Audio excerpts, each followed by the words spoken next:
दर्शक पनि बुहारी सिरियलमा के हुँदैछ त आउनुहोस् आज हामी छोटो विश्लेषण गर्नेछौँ। भिडियोलाई पुरा हेरेर सपोर्ट गरिदिनु होला। दर्शकवृन्द, कुनै पनि हालतमा मुनाले उक्त घर छोडेर जानु हुँदैन। अब राम, मुना अनि कमला एकसाथ मिल्नुपर्छ अनि दुर्गा आमाको त्यो सबै खेल थाहा पाउनुपर्छ भन्ने चाहनेहरू कतिजना हुनुहुन्छ?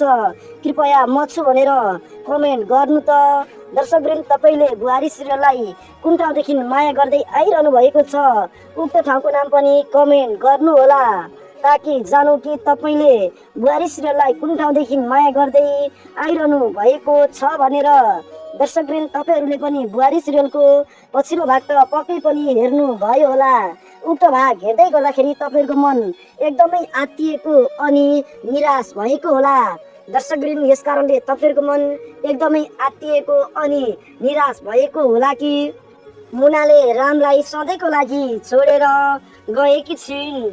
दर्शकवृन्द, अब झन् रामको के हालत होला भन्ने पिरले तपाईँ हाम्रो मन एकदमै आत्तिरहेको होला।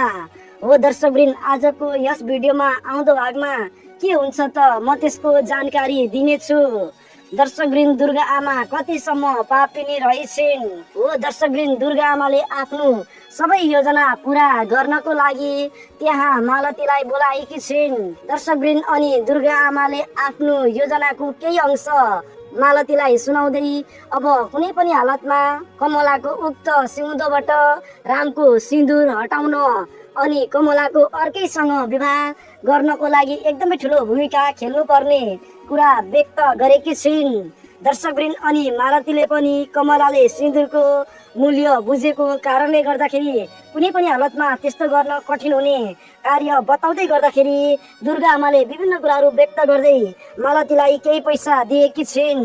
दर्शकवृन्द, उक्त पैसा पाए पछाडि अब मालतीले जुनसुकै हालतमा भए पनि काम गर्ने कुरा व्यक्त गरेकी छिन्।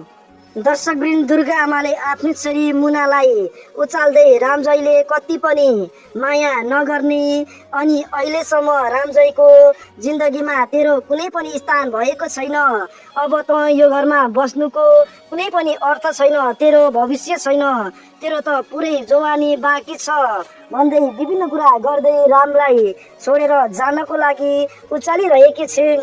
दर्शकवृन्द, मुनाले पनि आमाको उक्त कुरा सुन्दै आफूलाई पनि उक्त घरमा आफ्नो भविष्य नभएको तर अहिले रामलाई त्यस्तो अवस्थामा छोडेर जान नसक्ने कुरा व्यक्त गर्दै राम ठिक ठाउँमा आइसके पछाडि सल्लाह गरेर उक्त घरबाट जाने कुरा पनि व्यक्त गरेकी छिन्।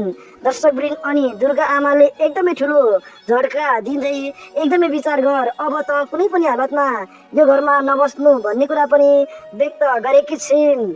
दर्शकवृन्द, अनि रामको बुवा रमेश र रमिला लगायत उक्त हिरा भएको उक्त स्थानमा गएका छन् अनि आफ्नो छोरा रामको विभिन्न कुराहरू व्यक्त गर्दै आफ्नो छोरा रामलाई सम्झाइदिनको लागि अनुरोध गरिरहेका छन्। हो दर्शकवृन्द, बिचरा रामको बुवा आज एकदमै ठुलो चिन्तामा परिरहेका छन्।